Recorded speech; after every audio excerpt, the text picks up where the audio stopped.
Hello everyone, नमस्कार। स्वागत है आपका लुराई क्लासेस के बीए प्लेटफॉर्म पर। दोस्तों, हमारी सीरीज में बीए सेकेंड ईयर की राजनीति विज्ञान का प्रश्न पत्र 2 चल रहा है। उस सीरीज के अंतर्गत हम अमेरिकी संविधान की चर्चा कर रहे थे। दोस्तों, पिछले सेशन में कुछ टेक्निकल प्रॉब्लम की वजह से हमारी क्लास अधूरी रह गई थी। उसमें से 2 या 3 स्लाइड समथिंग उसमें रह गई थी, है ना। तो उसके बारे में हम भी चर्चा कर लेंगे। तो दोस्तों, मैं थोड़ा सा आपको बताना चाहता हूँ कि इस अमेरिका संविधान को लेकर के मुश्किल से हमारे 5 से 6 वीडियो और आने वाले हैं, है ना, जिससे कि हमारा अमेरिका का संविधान पूरी तरह से कंप्लीट हो जाएगा। और उसके बाद में हम स्विट्जरलैंड का संविधान और उसी के बाद में फिर चीन और जो हमारे पड़ोसी देश है उन सबके संविधानों के बारे में हम चर्चा करेंगे। ठीक है। तो दोस्तों, उससे पहले कि मैं आपको एक बात और अच्छे से बताना चाहता हूँ कि अगर आपने पिछली सीरीज हमारी वीडियो की जो पुरानी सीरीज है वो अगर नहीं देखी है तो पहले उनको जाकर के देख लीजिए। उनको देखने से क्या होगा कि एक कंटिन्यूएंसी आपके इसमें बन जाएगी। और उसके बाद मान लीजिए कि अगर आपने कोई टॉपिक पढ़ा भी है पहले से या फिर कोई टॉपिक छूट गया आपसे बीच में, तो दोस्तों ये जो सीरीज हमने कंटिन्यूसली डाली है, इसमें जो 12 से 15 वीडियो अभी तक आए हैं राजनीति विज्ञान के ऊपर, तो इसमें कुछ ऐसी बातों पर चर्चा भी की गई है जिससे कि आप एक समग्र एक थिंकिंग, एक सोच जो है ना वो बनेगी। और कुछ और इसको विस्तार से सोचने समझने की क्षमता का भी आपका विस्तार होगा। तो उसी को लेकर के दोस्तों मैंने उसमें अच्छे से प्रयास किया है कि जो जितना भी सिलेबस आपका बीए में है, जो बीए का सिलेबस जो कवर करता है, तो कहीं ना कहीं उससे ज्यादा ही मैंने आपको बोलने पर जिस प्रकार से मैंने आपको कन्विंस किया, जिस प्रकार से मैंने आपको समझाया है, और जो मैं स्लाइड आपके सामने पेश कर रहा हूँ, आपको दे रहा हूँ स्लाइड दोस्तों, और टेलीग्राम पे जिस प्रकार से मैं आपको नोट्स प्रोवाइड कर रहा हूँ, तो उसमें कहीं ना कहीं ये मान लीजिए कि अगर आपको नोट्स जो मैं टेलीग्राम पे आपको प्रोवाइड कर रहा हूँ पीडीएफ के फॉर्मेट में, अगर वो नोट्स भी आप अच्छे से रेफर कर लेते हैं, उनको अच्छे से रीड कर लेते हैं, एक बार ये वीडियो देखने के बाद में अगर आप उनको अच्छे से 1 या 2 बार उसको रीड कर लेते हैं, तो दोस्तों मुझे विश्वास है कि आपको फिर कोई और सीरीज भी पढ़ने की जरूरत नहीं पड़ती है ना। और जब हम ये सोचते हैं ना कि बीए है यार कि बस निकाल लेंगे, बस थोड़ा सा पढ़ के या एग्जाम के टाइम पे पढ़कर निकाल देंगे, बीए तो है ना, पासिंग मार्क्स लाना है या फिर 50-60 तो बस बनी जाएगी, तो दोस्तों मेरे ख्याल से सबसे बड़ी गलती वही स्टूडेंट करते हैं कि बीए मतलब कि एक ऐसी थिंकिंग बन चुकी है कि बस बीए है, क्या है, बस कर लेंगे हो जाएगा। दोस्तों ये गलत है। बीए में जो ज्ञान है ना, बीए के सब्जेक्ट में जो ज्ञान है, वो इस दुनिया के, या फिर चलो दुनिया की बात अगर ना भी करें, अगर हम भारत की बात भी करें दोस्तों, तो भारत में ऐसे कोई अन्य सब्जेक्ट नहीं है जो आपको इतना ज्ञान दे सके। क्योंकि हमें मालूम है कि हमारे बीए के अंतर्गत देखिए समाज शास्त्र इसमें आता है, राजनीति विज्ञान इसके अंतर्गत आती है, अर्थशास्त्र इसमें आता है, इतिहास आता है, भूगोल आता है, पर्यावरण आता है। दोस्तों इतने बड़े बड़े सब्जेक्ट ये हैं कि इनके बारे में अगर मान लीजिए कि जैसे मान लीजिए अगर आपको इतिहास का पता नहीं है या अर्थशास्त्र का पता नहीं है या आप राजनीति विज्ञान के बारे में कुछ नहीं जानते हैं या पर्यावरण से आप पूरी तरह से अनभिज्ञ है, तो मैं यकीन दिलाता हूँ दोस्तों कि आप चाहे आप साइंटिस्ट का कोर्स क्यों ना कर लीजिए, चाहे कुछ भी कर लीजिए, आप कोई सब सब्जेक्ट पढ़ लीजिए, कहीं ऑक्सफोर्ड में जाकर पढ़ लीजिए, मैं बोलूंगा कि आपका ज्ञान हमेशा अधूरा ही रहेगा जब तक कि आपको पर्यावरण, राजनीति विज्ञान, अर्थशास्त्र, समाजशास्त्र, इतिहास इनका ज्ञान ना होगा। ठीक है। और यही बड़े बड़े सब्जेक्ट आपके बीए में है, लेकिन हम लोग क्या है, इग्नोर कर देते हैं। क्यों? क्योंकि हम वो जीवन जीते हैं जिससे कि हमारी सामान्य थिंकिंग बन जाती है। ठीक है। उस सामान्य थिंकिंग के अनुसार ही हम अपने एग्जाम में इतना लिख पाते हैं, लिख करके हम पासिंग मार्क्स तो ले ही आते हैं। लेकिन एक बार सोचिए दोस्तों कि अगर मान लीजिए कि अगर हम बीए के अंदर अगर साइंस या मैथ्स या कॉमर्स के स्टूडेंट जितनी मेहनत करते हैं, अगर उसमें अगर 50% भी इसमें लगा देना, तो सोचिए कि हमारी जो ज्ञान है, हमारी जो सोच है, कहाँ बढ़ जाएगी। और एक बात मैं आपको और बता दूं कि बीए की तैयारी करने वाले ये बिल्कुल भी ना समझे कि बस हमें ग्रेजुएशन करना है, क्योंकि बीए जो भी बीए कर रहे हैं ना, वो बीए का प्लेटफॉर्म जो है वो इतना बड़ा है दोस्तों कि आज अगर कोई आईएएस ऑफिसर बनता है या कोई भी एमपीपीएससी को स्टेट पीसीएस एग्जाम होते हैं या जितने भी कॉम्पिटिटिव एग्जाम होते हैं, उसमें 90% अगर 90% जो लोग रेफर करते हैं ना, ये सब बीए बैकग्राउंड वाले ही आते हैं। तो उनकी भूतपूर्व यानी कि पहले से एक प्लानिंग होती है कि हमें आईएएस फील्ड में जाना है या फिर हमें जो भी है सिविल सर्विसेज में जाना है या फिर कोई अन्य है ना स्टेट पीसीएस में या किसी भी अन्य एग्जाम में जाना है, तो दोस्तों वो बीए बैकग्राउंड को ही चुनते हैं। क्यों? क्योंकि उसी में इस प्रकार की समग्र जानकारी मिल सकती है। तो बीए को कम बिल्कुल भी ना आके किसी भी अन्य एग्जाम से, इसलिए बोलता हूँ कि जितनी मेहनत हम किसी और सब्जेक्ट को लेकर करते उतनी ही ईमानदारी से मेहनत आप इसमें करिए, बीए में कीजिए, और फिर आप देखिए जब तक आपका ग्रेजुएशन कंप्लीट होगा, ग्रेजुएशन के बाद में आप खुद देखेंगे कि आपके व्यक्तित्व में कितना निखार आ रहा है और आपको कितना सीखने को मिल रहा है। और आप ग्रेजुएशन के बाद में जो कुछ भी करेंगे, जिस फील्ड में भी जाना चाहते हैं, जहां भी जाएंगे दोस्तों, आपकी पर्सनालिटी में एक नया ही निखार आएगा और आपके ज्ञान में काफी वृद्धि हो चुकी होगी। चलिए बढ़ते हैं अपनी सीरीज में, अपने सेशन की ओर। दोस्तों पिछली स्लाइड में हमने कुछ छोड़ दिया था, कुछ टेक्निकल प्रॉब्लम की वजह से कुछ छूट गया था, तो उसे हम आज कवर कर लेते हैं। लगभग शायद 2 स्लाइड इसमें छूट गई थी हमारी। हम थे महाभियोग पर। दोस्तों हम महाभियोग के बारे में चर्चा कर चुके थे कि महाभियोग जो है, जैसे कि हम अमेरिका के राष्ट्रपति की बात कर रहे थे कि अमेरिका के राष्ट्रपति को हमने उसके बारे में निर्वाचन की बात देखी कि उसका निर्वाचन कैसे होता है, उनकी योग्यता क्या क्या होना चाहिए, सब चर्चा हमने की थी। ठीक है, अब अंत में हमने ये डिस्कस कर रहे थे कि अमेरिका का जो राष्ट्रपति है, अगर मान लीजिए चुनकर आता है, वो 4 साल के लिए आता है। ठीक है, अगर उसे हटाना है, यानी कि 4 साल से पहले अगर उन्हें पद से हटाना है तो किस प्रकार से हटाया जा सकता है, क्या प्रोसेस एक्चुअल में फॉलो करनी होती है। तो दोस्तों अमेरिका के संविधान के अंतर्गत, अमेरिका के संविधान में अनुच्छेद 2 के अंतर्गत दिया गया है कि देशद्रोह, रिश्वत या कोई गंभीर अपराध या फिर दुराचार के आधार पर राष्ट्रपति पर महाभियोग की प्रक्रिया लगाई जा सकती है। ठीक है, अब महाभियोग की प्रक्रिया दोस्तों ये तो दे दिया कि महाभियोग की प्रक्रिया लगेगी किसी भी राष्ट्रपति को, अमेरिका के राष्ट्रपति को पद से समय पूर्व हटाने के लिए उस पर महाभियोग की प्रक्रिया लगाई जा सकती है ना। लेकिन इसकी एक प्रोसेस होती है, ऐसा नहीं कि बस उठाया और लगा दिया। भाई एक प्रोसेस होती है, उस प्रोसेस के द्वारा ही उसको हटाया जा सकता है। तो ये महाभियोग अब दरअसल क्या है कि अमेरिका का राष्ट्रपति है, जनता ने चुनकर भेजा है। ठीक है, चाहे वो अप्रत्यक्ष तरीके से, परंतु वो है तो जनता का ही प्रतिनिधि। ठीक है, तो जनता ने चुनकर उसको भेजा है, भाई वो बहुमत में आया है तो इतनी आसानी से तो जाएगा नहीं। ठीक है, तो उसको जब सबसे पावरफुल पर्सनालिटी उस देश की है, सबसे पावरफुल पर्सनालिटी को अगर आप हटाना चाहते हो ना, तो सबसे पावरफुल जो प्रोसेस होगी ना, वही लगानी पड़ेगी, वही प्रोसेस उसको जो है अप्लाई करनी होगी, तभी कहीं जाकर के उसको अपने पद से हट पाएगा। तो वो पावरफुल प्रोसेस क्या हो सकती है, तो वो पावरफुल प्रोसेस होती है महाभियोग की प्रक्रिया। अब ये महाभियोग की प्रक्रिया दोस्तों लगती कैसे, इसको बस थोड़ा सा ध्यान से सुनना, कुछ भी नहीं है, सिंपल सी प्रोसेस है। क्या होता है कि जब कभी भी मैंने 4 आधार आपको राष्ट्रपति पर महाभियोग के लिए बताए हैं, कौन कौन से, दुराचार का आरोप, गंभीर अपराध, ठीक है, भ्रष्टाचार, या फिर कहें कि देशद्रोह या रिश्वतखोरी, इनमें से कोई सा भी एक अगर आधार होता है तो कोई भी व्यक्ति जो संसद का सदस्य है, उनकी संसद जो जिसे आप कांग्रेस बोलते हैं, है ना, उस संसद का सदस्य प्रतिनिधि सदन के अंदर एक विधेयक लेकर आएगा। ठीक, उस प्रतिनिधि सदन से अगर वो विधेयक पास होता है, पास होने के बाद में वो सीनेट में जाएगा।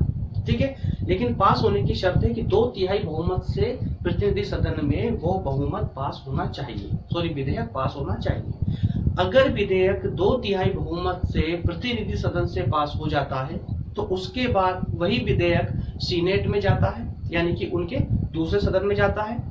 ठीक है, दूसरे सदन में भी उसे 2/3 बहुमत से पास होना पड़ेगा।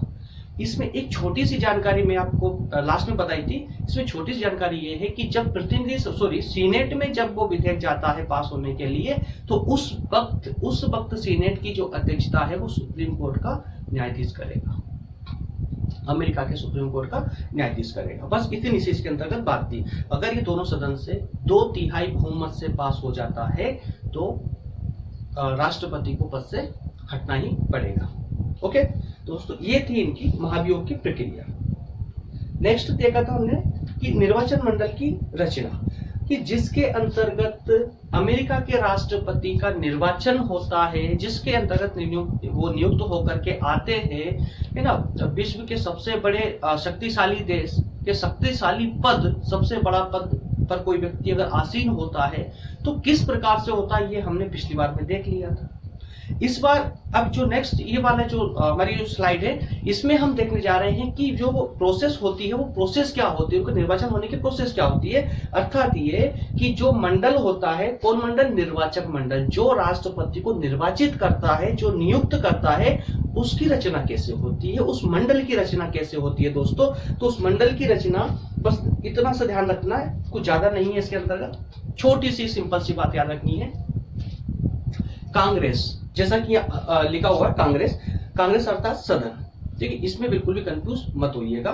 कांग्रेस यानी हमारी पार्टी नहीं बल्कि अमेरिका की संसद, ठीक है। कांग्रेस सिंपल सी बात है कि राष्ट्रपति को चुनने के लिए जो निर्वाचक मंडल होगा, उस निर्वाचक मंडल की रचना जो है उतने ही सदस्यों से होगी जितने सदस्य की संसद के दोनों सदनों के कुल सदस्य होंगे। समझ आया? निर्वाचक मंडल की रचना हेतु उतने सदस्यों की आवश्यकता होगी जितने सदस्य संसद के दोनों सदनों में आसीन है, अर्थात संसद की दोनों सदनों में सीटें हैं। जैसे एग्जाम्पल में भी दिया है यहाँ पर कि मान लीजिए कि प्रतिनिधि सदन के अंतर्गत 435 सदस्य हैं, ठीक है, उस सीनेट में 100 सदस्य बैठते हैं। ये हमने अप्रोक्स डेटा लिया है, ठीक। तो इसका मतलब क्या हुआ कि 435 सदस्य कहाँ के चाहिए आपको, प्रतिनिधि सदन के, और 100 सदस्य चाहिए आपको सीनेट के। दोनों को मिलाएंगे हम, दोनों को प्लस करेंगे तो यहाँ हमारा डाटा हो जाता है 535 सदस्य। अर्थात कहने का मतलब ये है कि प्रतिनिधि मंडल, निर्वाचन मंडल को की रचना करने के लिए, निर्वाचन मंडल बनाने के लिए 535 सदस्यों का होना आवश्यक है, ठीक है। जब ये 535 सदस्य कंप्लीट होंगे तो उसके बाद ही जो है इसकी प्रोसेस आगे बढ़ पाएगी, निर्वाचन मंडल की रचना हो पाएगी। ओके, तो दोस्तों ये रहा हमारे राष्ट्रपति के से संबंधित सभी तथ्य। हमने एक एक करके और जानने की कोशिश की, सबको हमने एक एक करके देखा, किस प्रकार से राष्ट्रपति आते हैं, क्या उनकी पद स्थिति होती है, क्या उनकी योग्यता होना चाहिए आने के लिए, किस प्रकार से वो निर्वाचित होते हैं, और निर्वाचन मंडल की भी हमने अभी बात की है, उसकी कुछ शक्तियों के बारे में हमने बात की थी, ठीक है। अब हम देखेंगे राष्ट्रपति के पास में एक्चुअल में शक्तियां कौन कौन सी है। तो सबसे इंपॉर्टेंट है दोस्तों, जहां से हमारे कुछ क्वेश्चन ही बनते हैं। 1 मिनट की आपको क्वेश्चन भी कुछ दिखा देता हूं। चलिए, तो दोस्तों यहाँ से कुछ क्वेश्चन बन सकते हैं हमारे राष्ट्रपति की शक्तियों को लेकर के। कुछ क्वेश्चन मैंने क्रिएट किए हैं जो कि आपके एग्जाम के लिए हेल्पफुल हो सकते हैं। राष्ट्रपति की, अमेरिकी राष्ट्रपति की संवैधानिक पद स्थिति के अनुसार, ध्यान दीजिए दोस्तों, शब्दों पर ध्यान दीजिए। अमेरिकी राष्ट्रपति की संवैधानिक पद स्थिति के अनुसार उनकी शक्तियों का संक्षेप में वर्णन कीजिए, या फिर वर्णन कीजिए, या फिर अमेरिकी राष्ट्रपति की शक्तियों के बारे में समझाइए, ठीक है, या शक्तियों पर टिप्पणी कीजिए। इस प्रकार से शक्तियों को लेकर के वो कहीं से भी जो है ये इस क्वेश्चन को घुमा सकता है, कहीं से भी। सिर्फ शक्तियों को आप अगर विशेष करके याद रख लेंगे तो बहुत इजी हो जाएगा इसको याद रखना, ठीक है, कि राष्ट्रपति की शक्तियां कौन कौन सी शक्तियां हो सकती है, किस किस प्रकार की शक्तियों का वो प्रयोग करता है, ठीक है। निर्वाचन से लेकर के जो हमने अभी तक बात की निर्वाचन की, तो दोस्तों डायरेक्ट निर्वाचन से क्वेश्चन बहुत कम आते हैं, वैसे आते नहीं है। निर्वाचन से क्वेश्चन आएंगे तो वो ऑब्जेक्टिव फॉर्मेट में आएंगे, रिटन हैंड रिटन फॉर्मेट में बहुत कम आते हैं, ठीक है। तो वैसे फिर भी एक बार इसको जो वीडियो में जितनी जानकारी आपको दी है ना वो पर्याप्त है, उससे ज्यादा आपको जानने की जरूरत भी नहीं है। और अगर सीरीज जब पढ़ेंगे आप, आपकी जब बुक पढ़ेंगे तो उससे काफी छोटी मोटी जो मुझसे स्किप हो गई, जो रह चुकी है, वो आप उस बुक से पढ़ेंगे तो आपको अच्छे समझ आ जाएगा, ठीक है। तो दोस्तों इसी राष्ट्रपति की शक्तियों को समझने के लिए ही हम आगे बढ़ते हैं। इस सीरीज में देखते हैं कि किस किस प्रकार की शक्तियां वो ग्रहण करते हैं। तो आपके सामने है अब राष्ट्रपति की शक्तियां।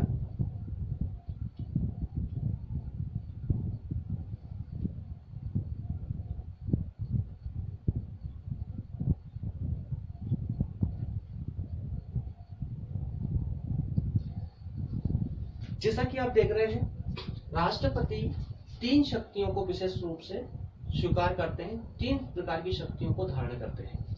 3 शक्तियां इन द सेंस की विधायी शक्तियां।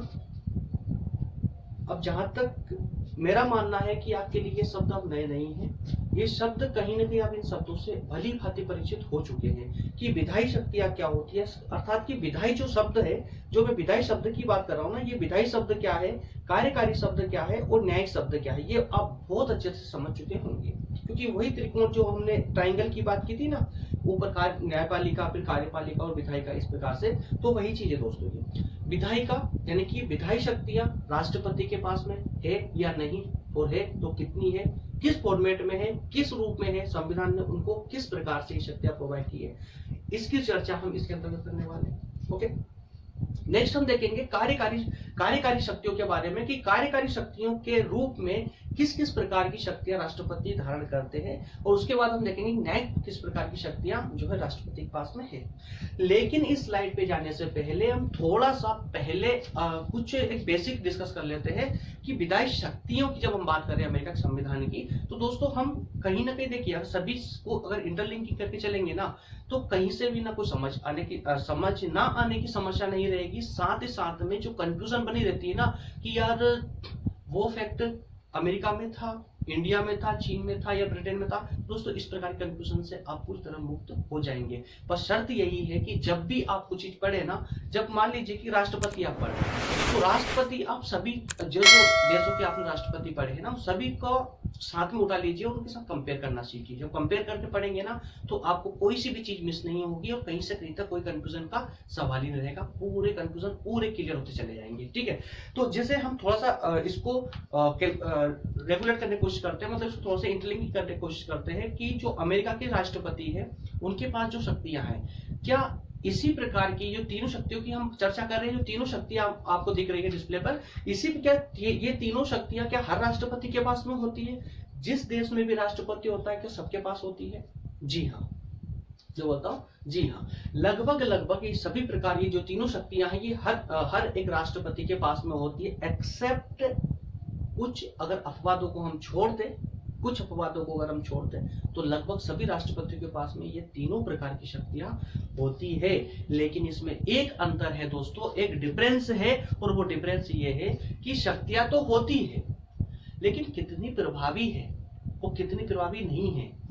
फॉर एग्जाम्पल समझिए आप बात को, जब हम भारत का राष्ट्रपति पढ़ते हैं, जब हम भारत के राष्ट्रपति के बारे में बात करते हैं, तो क्या देखते हैं कि हमारे भारत का राष्ट्रपति संवैधानिक प्रमुख है, ना कि व्यवहारिक।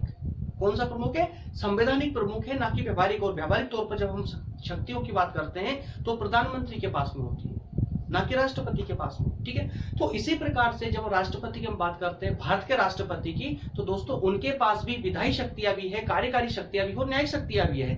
परंतु जब हम अमेरिका के राष्ट्रपति के साथ कंपेयर करते हैं ना, तो अमेरिका के राष्ट्रपति के कंपेरिजन में अगर हम देखें तो भारत के राष्ट्रपति के पास में सिर्फ नाम मात्र की शक्तियां हैं दोस्तों, इतनी प्रभावी शक्तियां नहीं है। जबकि अमेरिका का राष्ट्रपति मुख्य रूप से, प्रमुख रूप से उन शक्तियों को धारण करता है। ओके, चलिए, तो मेरे ख्याल से तीनों शब्दों को आप थोड़ा सा अंडरस्टैंडिंग तो आपकी बनी चुकी होगी। ठीक है, तो विधायी शक्तियां, और आप थोड़ा सा देख लीजिए कि विधायी शक्तियां किस प्रकार की होगी, कार्यकारी शक्तियां क्या होगी और न्यायिक शक्ति क्या होगी। एक एक करके हम इनको अच्छे से समझने का प्रयास करते हैं।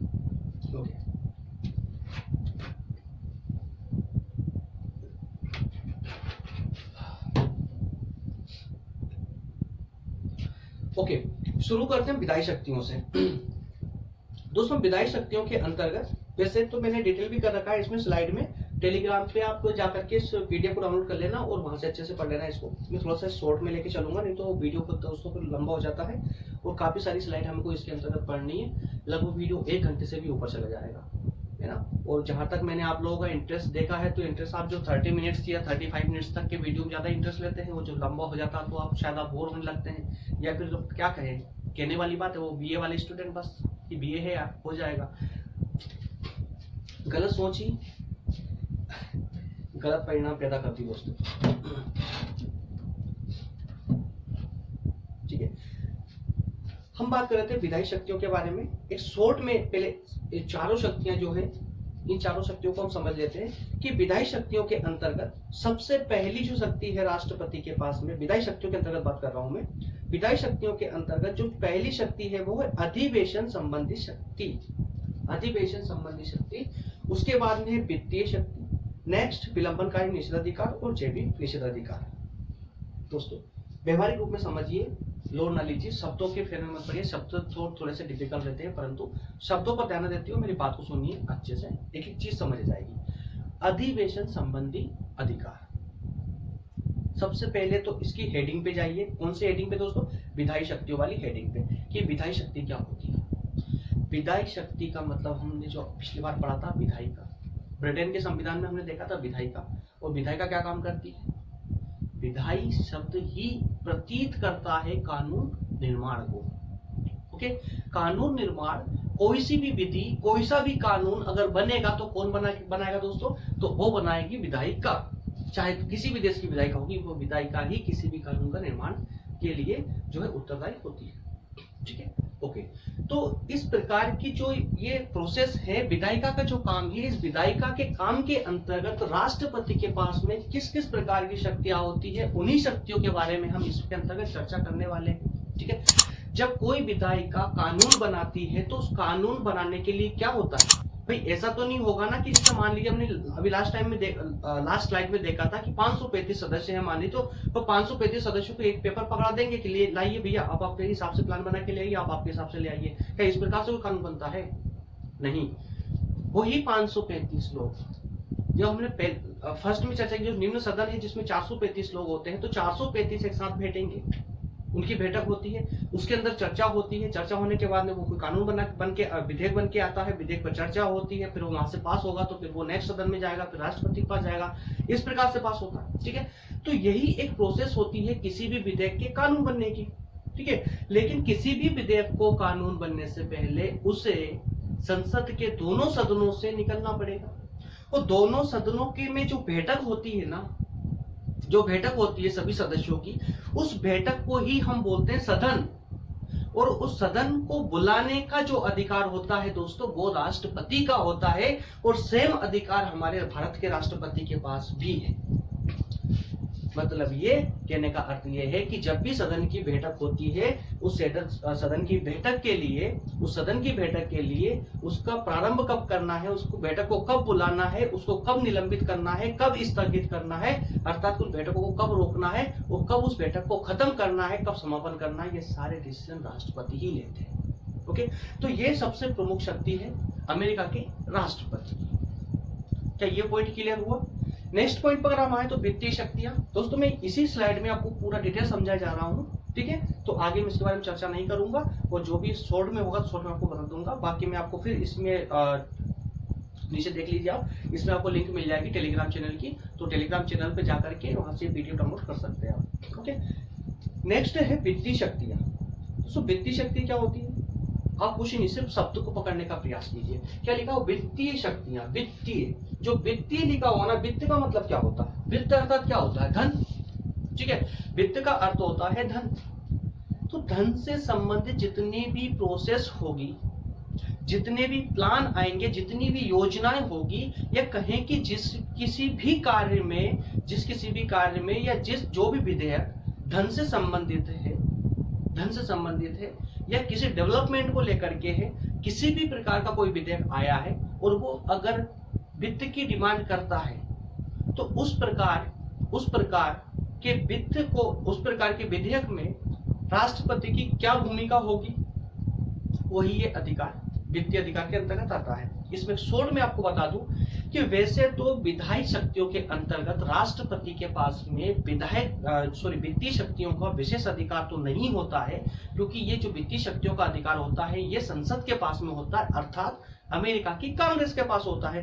परंतु फिर भी जब भी बजट बनता है ना, जो किसी भी देश की आत्मा होती है, किसी भी देश की इकोनॉमी की आत्मा होती है, उस बजट पे दोस्तों राष्ट्रपति की सहमति अत्यंत आवश्यक है। बिना राष्ट्रपति की सहमति के अमेरिका में बजट पास हो ही नहीं सकता है। ठीक है, सेम स्थिति भारत में भी है, परंतु हमारे राष्ट्रपति, जो भारत के राष्ट्रपति है, वो बाध्य होते हैं विधायिका की जो है परामर्श को मानने के लिए, स्वीकार करने के लिए।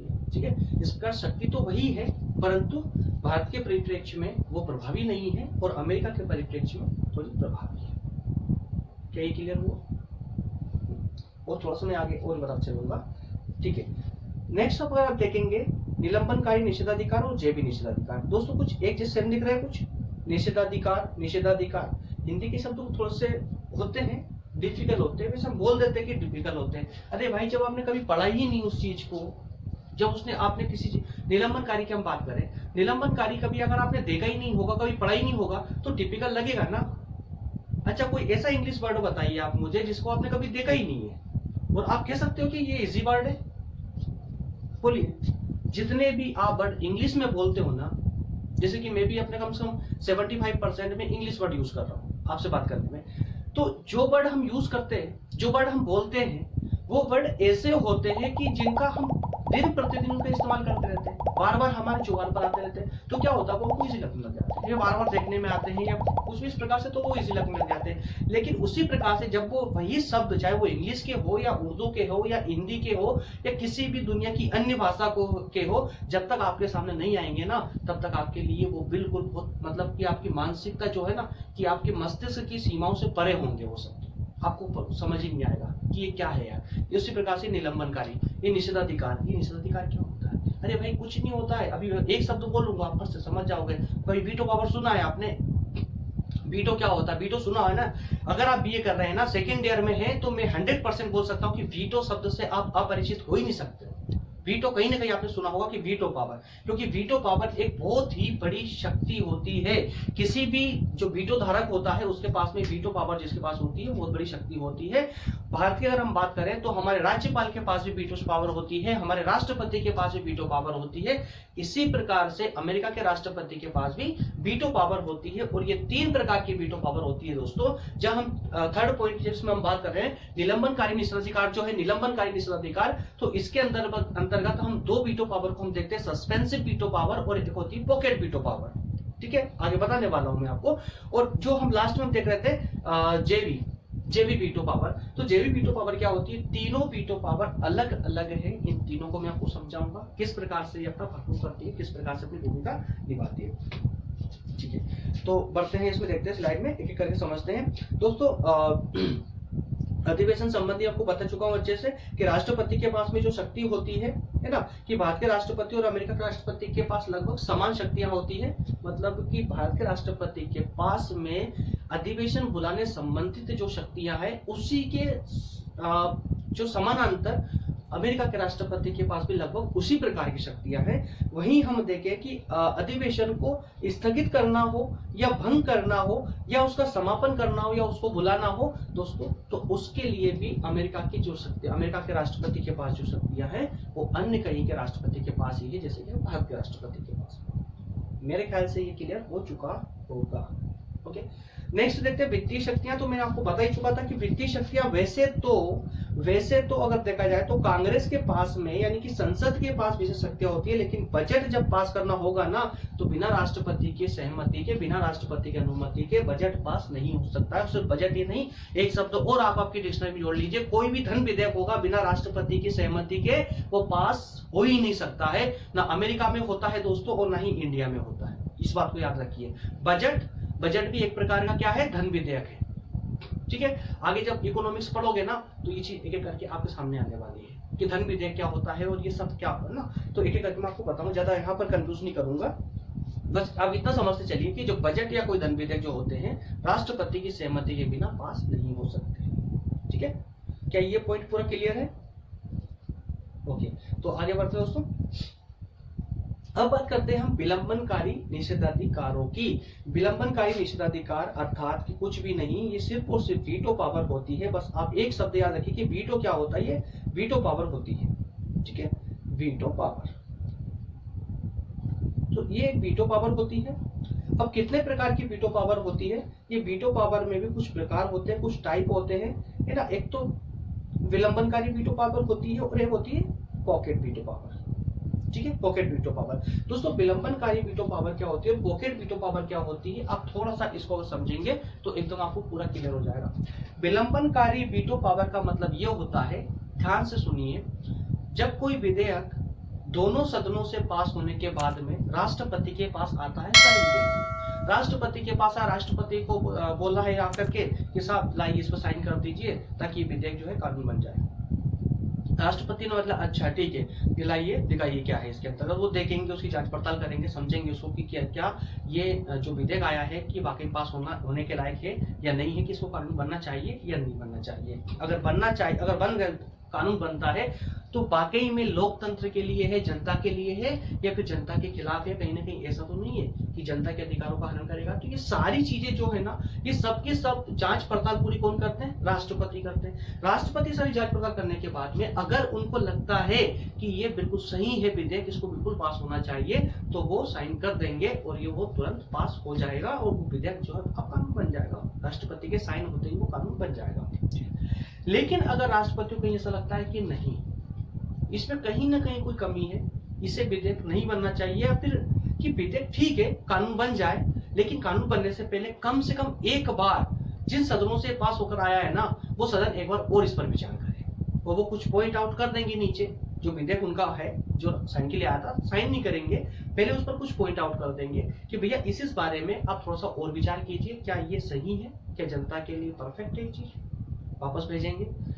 वापस भेजने के बाद में अगर उन लोगों ने वापस 2/3 बहुमत से पास करने के बाद अगर वापस राष्ट्रपति के पास उसको भेज दिया, तो फिर राष्ट्रपति बाध्य है साइन करने के लिए, उसको कानून बनाने के लिए। ये बात याद रखिए, ठीक है। यानी कि विलंबनकारी वीटो पावर के अंतर्गत क्या होता है, विधेयक को विलंबनकारी शब्द पे ध्यान दीजिए, विलंबनकारी के विलंब करना, तो विधेयक को कानून बनने में देरी कर देना, लेट कर देना, ठीक है। एक ही होता। पॉकेट वीटो क्या होता है, आया विधेयक साइन के लिए, राष्ट्रपति बोला ठीक है भैया ला देते मुझे, और उन्होंने पढ़ा ना कुछ भी नहीं, पर फोल्ड किया, डाल लिया पॉकेट में, छोड़ दिया और भूल गए, वो कभी विधेयक बनी, वो कभी कानून बन ही नहीं पाएगा। ये होता है पॉकेट वीटो, ठीक है। उसके बाद में हम बात बस इतना ही समझिए आप, उसके ज्यादा कुछ नहीं। नेक्स्ट देखते हैं हम जेबी वीटो पावर, कि जेबी वीटो पावर क्या होता है। जेबी वीटो पावर एक छोटी सी शक्ति होती है। इस जेबी वीटो पावर के अंतर्गत क्या होता है दोस्तों, कि राष्ट्रपति को उस विधेयक को 10 दिन के अंदर पास करना होता है। अगर राष्ट्रपति 10 दिन के अंदर पास नहीं करता है, या फिर कहें कि 10 दिन तक वो उस विधेयक को अपने पास होल्ड करके रख सकते हैं, और जब वो उस विधेयक को 10 दिन के लिए अपने पास होल्ड करके रखते हैं, तो उस बीच में अगर जो सदन की बैठक चल रही है, अगर वो सदन की बैठक रद्द हो जाती है, भंग हो जाती है, स्थगित हो जाती है, तो दोस्तों वो जो विधेयक राष्ट्रपति के पास पड़ा हुआ है ना, वो बस कचरा बन के रह जाएगा, डस्टबिन में जाकर डल जाएगा, उसका फिर कोई महत्व नहीं बचेगा। इसका अर्थात ये कि वो विधेयक कानून बनने से पहले ही खत्म हो जाएगा, है ना। क्या यहाँ तक क्लियर है आपको? ठीक है। तो दोस्तों ये हो गई हमारी विधायी शक्तियां कंप्लीट। इसी के बाद में हम थोड़ा सा स्पीड से देख रहे हैं, क्योंकि जरूरी है, ये तो वीडियो फिर लंबा बनेगा तो फिर प्रॉब्लम आने वाली है। ओके, 2 शक्ति के बारे में और स्पीड से बात करने वाले हैं, कार्यकारी शक्तियां और न्यायिक शक्तियां। दोस्तों कार्यकारी शक्तियों के बारे में हम जान लेते हैं। कार्यकारी शक्तियों के बारे में बस कुछ भी नहीं, इसके अंदर 5 पॉइंट है। 5 पॉइंट में आपको यही एक्सप्लेन कर देता हूँ, तो आगे चलकर आपको प्रॉब्लम नहीं आएगी, जल्दी से हम उसको खत्म कर लेंगे। कार्यकारी शक्तियों के अंतर्गत जो हम बात करेंगे, तो इसमें हम 5 पॉइंट आउट करेंगे, 5 पॉइंटों को देखेंगे, क्योंकि एग्जाम में क्वेश्चन भी बिल्कुल बन सकता है कि अमेरिका के राष्ट्रपति की कार्यकारी शक्तियों को समझाइए, न्यायिक शक्तियों को समझाइए, या फिर विधायी शक्तियों को समझाइए। तो जब इस प्रकार के क्वेश्चन आते हैं ना, तो यही पॉइंट दोस्तों काम आने वाले हैं। अगर आप जब एक क्वेश्चन, पूरा क्वेश्चन होता है, इस क्वेश्चन के अंदर अगर आप 5 पॉइंट भी अगर लिख के आ रहे हैं ना, आपका पूरा क्वेश्चन कंप्लीट माना जाता है। 5 पॉइंट अगर आप लिख देते हैं अच्छे से, तो पूरा क्वेश्चन आपका कंप्लीट हो जाता है। क्यों हो जाता है? क्योंकि आप उस जो भी क्वेश्चन आपसे किया गया, जो भी क्वेश्चन है, उस क्वेश्चन का इंट्रो देने में कम से 10 से 15 लाइन आप उसमें लिख देते हैं, ठीक है। लगभग आधा पेज आप उसमें भर ही देते हैं इंट्रो करने के बाद। और इंट्रो करने के बाद जब आप ये 5 पॉइंट जब उस पर डालेंगे ना, तो उसका प्रभाव ही एक अलग रहेगा। और लास्ट में कंक्लूजन में एक पेज आप भर देते हैं। आप वैसे भी बीए के स्टूडेंट सब महान ही होते हैं, सब राइटर ज्यादा बोलने की जरूरत ही नहीं है, सब समझते हैं, ठीक है। तो पहला होता है कानून का संचालन। कानून का संचालन, कि राष्ट्रपति कानून का संचालन करने के लिए कितनी शक्ति अपने पास रखता है। उसी प्रकार से प्रशासन का संचालन, दोस्तों इस दोनों में कंफ्यूज मत होइए। कानून का संचालन क्या होता है, प्रशासन का संचालन क्या होता है, दोनों अलग अलग टर्म है। कानून का संचालन का मतलब होता है कि जो भी कानून बना है, जो विधेयक कानून बनकर आया है, उस कानून का संचालन किस प्रकार से देश में राज्य में कर रहे हैं राष्ट्रपति, ठीक है। और दूसरा प्रशासन का संचालन का अर्थात ये मतलब ये होता है कि जो सिविल सर्वेंट होते हैं, जो भी स्टेट के सिविल सर्वेंट, स्टेट बोल दिया मैंने, जो भी देश के सिविल सर्वेंट होते हैं, उन सिविल सर्वेंटों के प्रधान कौन होते हैं, राष्ट्रपति होते हैं। तो उनको किस प्रकार से वो मैनेज करते हैं, उनको किस प्रकार से संचालित करते हैं, वो होता है प्रशासन का संचालन, ठीक है। नेक्स्ट है कि शांति व्यवस्था।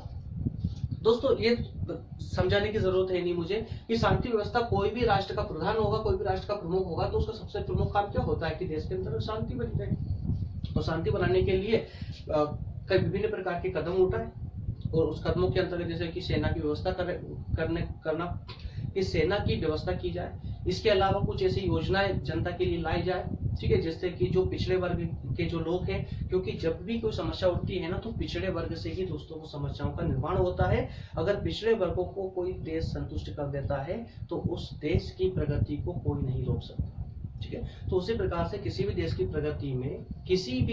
प्रगति में उसके पिछड़े वर्ग का सबसे बड़ा सहयोग होता है, ठीक है। ना कि डेवलप करना, बल्कि पिछड़े हुए को डेवलप करना देश की प्रगति के लिए बहुत ज्यादा जरूरी होता है। तो वही चीज होती है यहाँ पर शांति व्यवस्था को बनाए रखना, अर्थात कि शांति व्यवस्था बनाए रखने के लिए विभिन्न प्रकार की योजनाएं लेकर के आना, जिसके अंतर्गत की अंतिम जो पंक्ति का जो अंतिम व्यक्ति होता है उस तक सारी सरकारी सेवाएं पहुंच सके।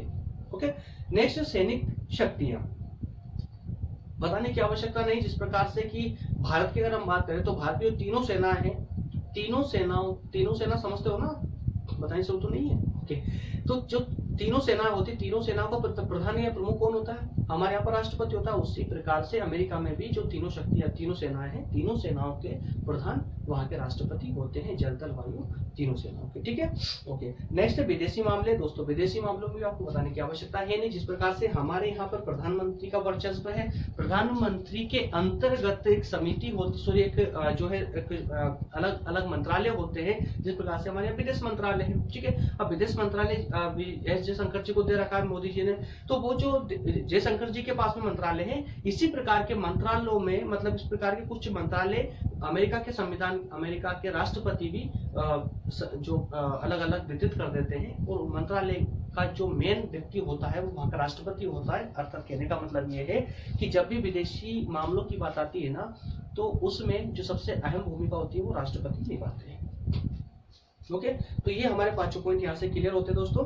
इसमें कानून का संचालन मैं आपको बता ही चुका हूँ कि कोई भी संघीय जो कानून होता है, संघीय कानून को लागू करने का अधिकार राष्ट्रपति को होता है, और राष्ट्रपति ही इस मामले में अपने विवेक से काम लेता है, ना कि किसी नियमों में बंद करके, ठीक है, अपने विवेक से काम लेता है। और इसी कारण से अमेरिका के राष्ट्रपति सर्वोपरि होता है वहां की जो है संसद के अंतर्गत, उसके संसद में, या कहें कि उसकी जो संविधान व्यवस्था है या देश की जो प्रमुख पद स्थिति जो है ना, पद स्थिति में सबसे प्रमुख वहां के राष्ट्रपति होने का कारण यही है कि ये अपने विवेक से ही काम लेते हैं कानून संचालन के अंतर्गत। तो संविधान के परीक्षण और प्रतिरक्षण की शपथ ये उसी लिए तो लेते हैं, ठीक है।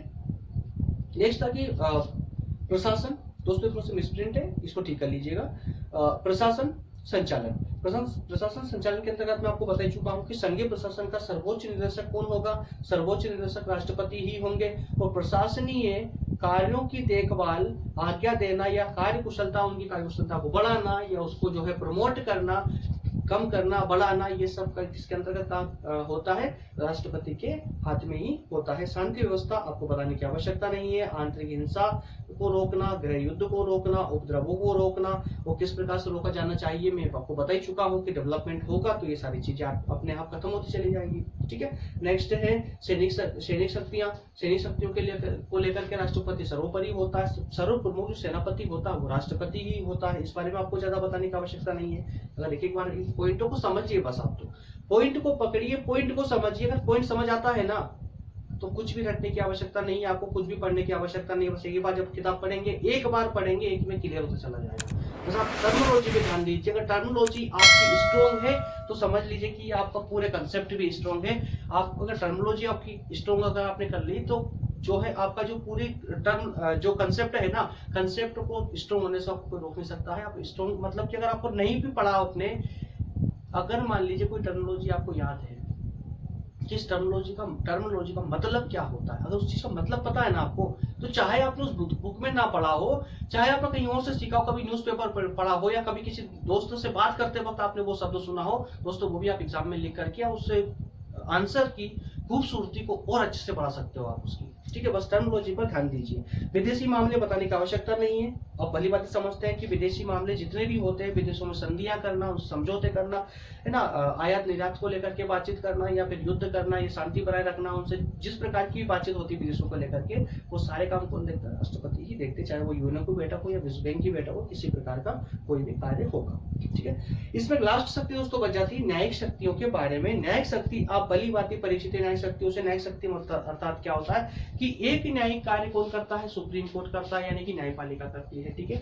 लेकिन देखिए यहाँ पर एक समग्र राष्ट्रपति के पास में समग्र आ रहा है। जिस प्रकार से विधायी शक्तियां विधायिका के पास होती है, कार्यकारी शक्तियां कार्यपालिका के पास होती है, न्यायिक शक्तियां न्यायपालिका के पास होती है, लेकिन राष्ट्रपति एक ऐसा पद है जिसके पास में तीनों ही शक्तियां होती है, लेकिन कुछ प्रतिबंधों के साथ में, कुछ थोड़ी थोड़ी करके। ओके, तो इसी प्रकार से तीनों की समग्र शक्ति इसके पास में होती है, किसके पास? राष्ट्रपति के पास होती है। उसी प्रकार से न्यायपालिका की अर्थात की न्यायिक शक्ति जो होती है ना, वो भी कुछ राष्ट्रपति के पास में होती है। जैसे हमारे राष्ट्रपति के पास में, अगर आपको पता हो तो हमारे राष्ट्रपति के पास में क्षमादान की शक्ति है। जैसे मान लीजिए किसी को अगर फांसी की सजा दे दी गई है या उम्र कैद की सजा दे दी गई है, तो हमारे राष्ट्रपति चाहे तो उसको क्षमा कर सकते हैं। जो फांसी की सजा मिली है उसको चाहे तो कम कर सकते हैं, उम्र कैद में बदल सकते हैं, या फिर उसको माफ भी कर सकते हैं। उम्र कैद की सजा को भी माफ किया जा सकता है।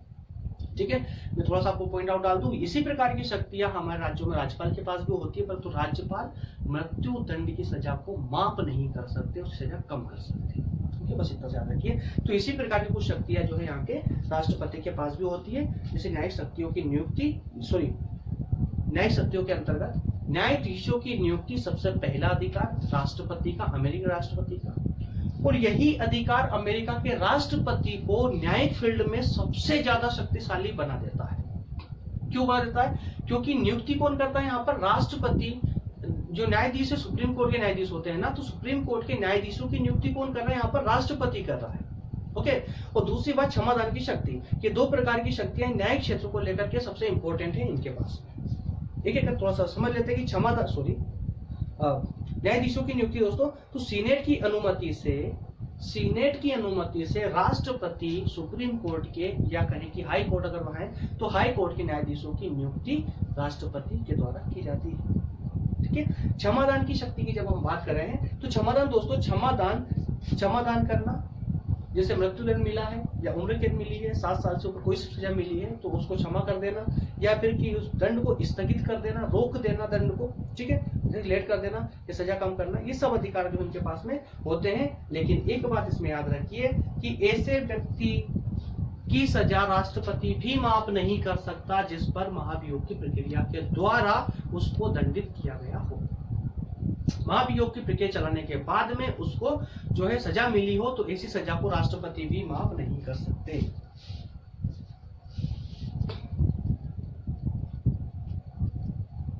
ओके दोस्तों, तो मुझे यकीन है कि शायद आपको ये सारे कंसेप्ट समझ आ रहे हैं अच्छे से। अगर समझ आ रहे हैं तो लाइक दबाइए, चैनल को थोड़ा सा शेयर कीजिए, थोड़ा सब्सक्राइबर बढ़ाइए, थोड़े लाइक मिलेंगे, थोड़ा मुझे भी थोड़ा मोटिवेशन मिलेगा और स्ट्रॉन्गनेस लेकर के थोड़े और जोश के साथ में आऊंगा। और इसी प्रकार से कि जिस प्रकार से मैं सब सब्जेक्ट को लेकर आ रहा हूं दोस्तों, तो आप सोच रहे होंगे कि मैं बोल तो इतना हर वीडियो में बोलता हूं कि मैं सभी सब्जेक्टों को लेकर आ रहा हूं, लेकिन लेकर नहीं आ पा रहा हूं। अरे लेकर आऊंगा कैसे यार? आप लोगों का जब तक सपोर्ट नहीं मिलेगा मुझे मोटिवेशन कैसे आएगा ये बताइए।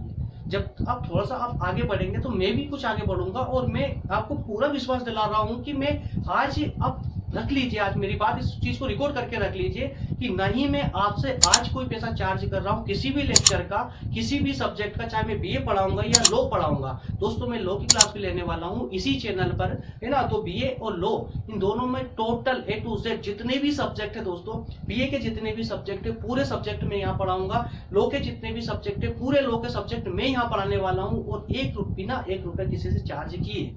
ठीक है, तो ये इतने सारे सब्जेक्ट मुझे लेकर आने, मेरी बहुत बड़ी प्लानिंग है दोस्तों। छोटा मोटा इस प्रकार नहीं, बहुत बड़ी प्लानिंग है और बहुत बड़ी प्लानिंग के साथ में आ रहा हूँ। तो इसलिए बस थोड़ा सा वीडियो को शेयर कीजिए, थोड़ा मेरा मोटिवेशन बढ़ेगा।